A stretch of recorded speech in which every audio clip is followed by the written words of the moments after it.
Penguin Random House Audio presents Breathing Lessons, A Doctor's Guide to Lung Health. This is the author, Meilan K, MD. Introduction.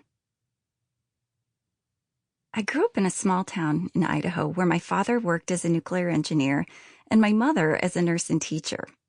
I attended the University of Washington for medical school, as do many aspiring physicians from the less populous northwestern states.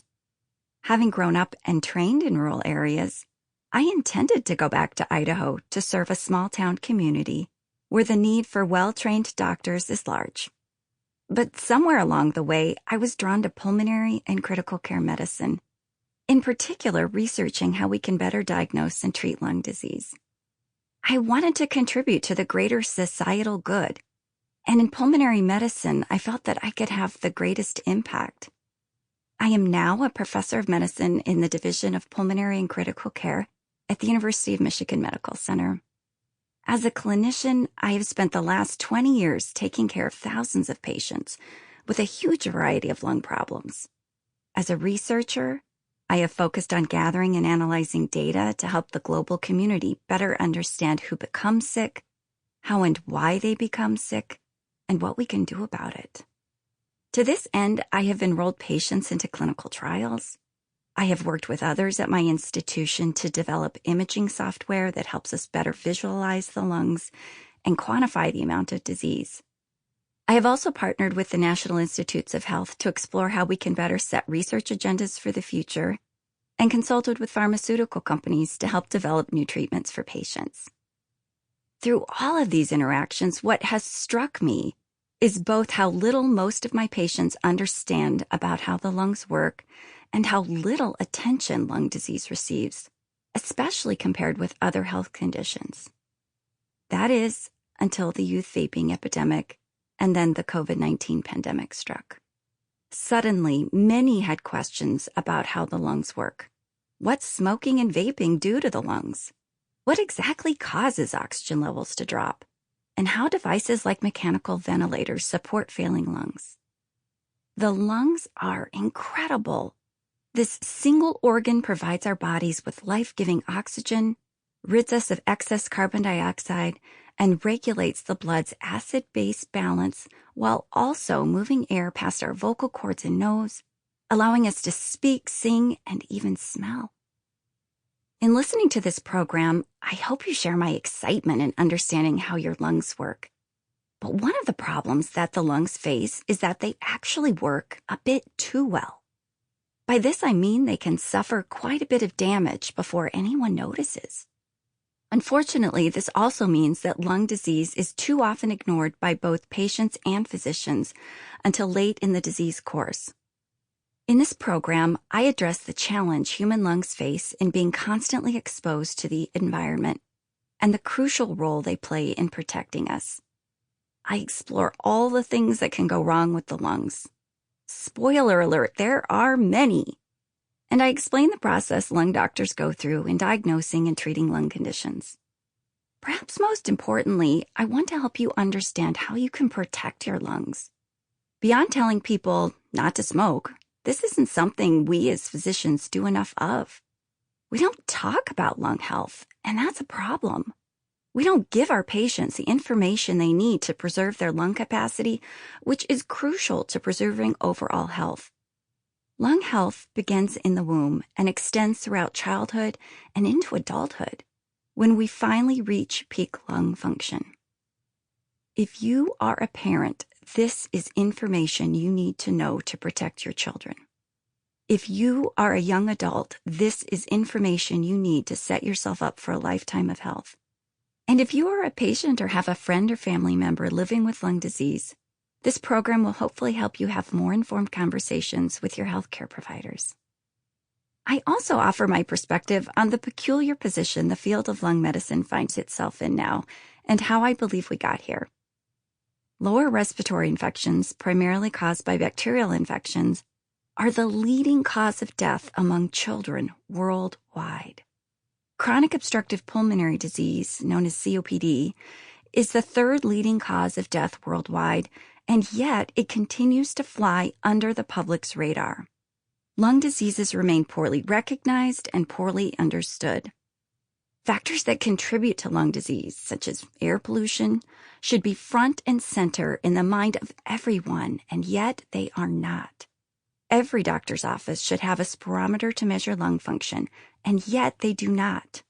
The amount of money invested into lung research should be proportionate to the number of patients living with lung disease, and yet it is not. The good news is that the tide may be turning. The first step is understanding. I hope that this program helps in that effort, and that the information in it helps make your life and the lives of those around you better. Breathing Lessons. Chapter 1. How the Lungs Work. Breathe in. Breathe out. The act seems simple enough. Try it for a moment. Feel more relaxed? The average person takes over 600 million breaths in their lifetime without giving the activity a second thought.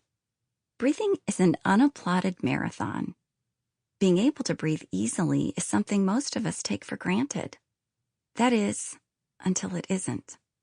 Nothing is more panic-inducing than not being able to breathe. For my entire life, not being able to breathe has been a recurring nightmare. Each time the dream differs in its details, but it always ends the same. I've been trapped by something or someone, and I go to scream. I can't breathe. I can't make even a sound, and I panic. I wake up. And so it is for the millions of individuals living with chronic lung disease, anxiety with every breath. Yet as important as the lungs are, it is remarkable how poorly understood they are by most people. Most people have at least a rudimentary understanding of how the heart works. But the lungs remain a black box. I've spent nearly 20 years of my life as a pulmonologist, and regardless of the patient's background or level of education, the first visit is always similar. We sit down together, I get out a piece of paper, and I start drawing. I map out the upside-down, tree-like structure of the lungs. I explain where the air goes, and perhaps most confusingly, how the blood goes from the heart to the lungs to exchange carbon dioxide for oxygen and back to the heart before being pumped out to the rest of the body. While I am a physician and a researcher, I am also an educator. I firmly believe that my patients must understand how their lungs work. It is only then that they can be true partners in recovering from disease and preserving their own lung health. If you are among those who do not understand how the lungs work, you are in good company. The purpose of breathing remained a mystery for centuries. More than 2,000 years ago, the Greek physician Hippocrates recognized that breathing was a sign of life. But in the absence of anatomic dissection, he taught his students that the soul originated from air, or pneuma, that was inspired through the nose into the brain. Around the same time, the philosopher Plato taught that breath entered the body through the skin and exited via the nose. Even after human and animal dissection became common practice, the flow of blood from the heart to the lungs and back to the heart was not sorted out until the 1600s.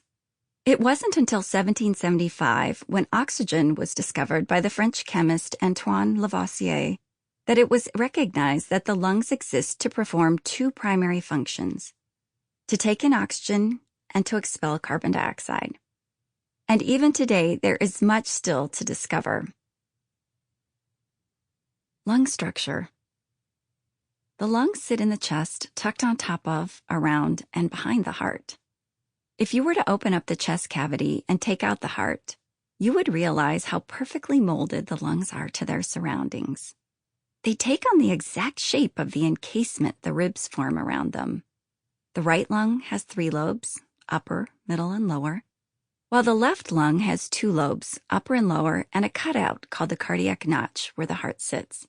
With every breath, the lungs slide back and forth around the heart. When within the living body, the human lungs weigh roughly 900 to 1,000 grams, or about 33 ounces, nearly half of which is blood. On average, the adult human lung can hold up to 6 liters of air when fully inflated, although this varies based on factors such as height and sex. Air enters the lung Sample complete. Ready to continue?